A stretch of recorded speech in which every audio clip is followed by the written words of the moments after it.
তার মাঝে এরা সাজুক না কেন নৌকা সহ ডুবিয়ে দিতে হবে। আমাদের দিকে চোখ তুলে তাকানোর সাহস করেন, কোটি মানুষের সমাগমে পিষে ফেলবো। যেই গর্ত দিয়ে ওই ফ্যাসিস্টের দোসররা বের হওয়ার চেষ্টা করবে, দুইটা কাজ করতে হবে। সেই গর্তেই তাদেরকে ঢুকিয়ে দিতে হবে এবং ওই গর্তে তালা দিয়ে দিতে হবে। পাল্টা করে অভ্যুত্থানের চেষ্টা করে থাকেন, তাহলে আপনাদের গায়ে বাড়া জানাজা পড়ার লোক খুঁজে পাবেন না। বাংলাদেশের ছাত্র জনতাকে ব্যারিকেড দিয়ে আটকে দেওয়া সম্ভব নয়। যদি আটকে দিতে চান, গদিতে আগুন জ্বলবে। ওই স্বৈরাচারী সরকার নাকি ভারতে বসে পাল্টা করে অভ্যুত্থানের চেষ্টা করছে। এর চেয়ে বেশি হাস্যকর আর কি হতে পারে? আমরা স্পষ্ট করে বলে দিতে চাই, যদি যেখান থেকেই হোক পাল্টা করে অভ্যুত্থানের চেষ্টা করে থাকেন, তাহলে আপনাদের গায়ে বাড়া জানাজা পড়ার লোক খুঁজে পাবেন না।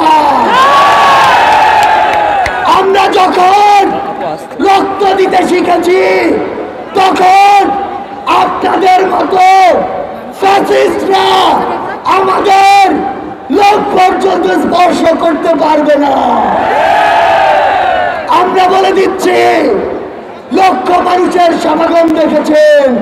আমরা স্পর্শ করে বলে দিতে চাই, এই বাংলাদেশ 16 বছর পরে স্বাধীনতার যে নতুন মুখ দেখেছে, সেই মুখের দিকে কেউ যদি নজর দেওয়ার চেষ্টা করে, তাহলে তার জায়গা আমাদের এই বাংলাদেশে হবে না।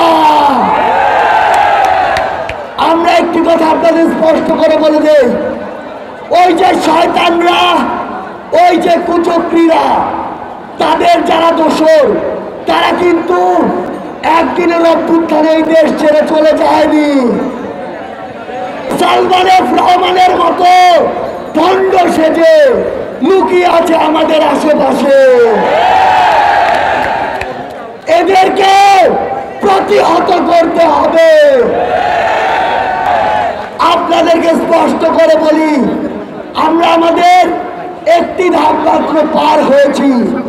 যতদিন পর্যন্ত জনতার দ্বারা নির্বাচিত জনগণের সরকারের হাতে ক্ষমতা না যায়, ততদিন পর্যন্ত রাজপথে 10 মিনিটের ঘোষণায় নামার জন্য প্রস্তুত থাকতে হবে। আমরা স্পষ্ট করে বলি, বৈষম্য বিরোধী ছাত্র আন্দোলন বাংলাদেশের কোন নির্দিষ্ট মতের বা দলের আন্দোলন ছিল না। এটি ওই ফ্যাসিস্টদের বিরুদ্ধে পুরো বাংলাদেশের সকল মতের, সকল দলের, সকল জাতের, সকল বর্ণের মানুষের সম্মিলিত একটি আন্দোলন ছিল। সে জায়গা থেকে সামনে যদি বিন্দু পরিমাণ কোনো বাধার আশঙ্কা আমরা দেখি, তাহলে ওই 5ই আগস্টের মতো জনতার স্রোতে তাদেরকে পিছিয়ে দিতে হবে। সবার সাথে এই রাজপথে যে কোনো সংকটে, যে কোনো সংগ্রামে আবার দেখা হবে। সেই পর্যন্ত আমাদের এই সংগ্রাম, আমাদের এই লড়াই জারি থাকুক।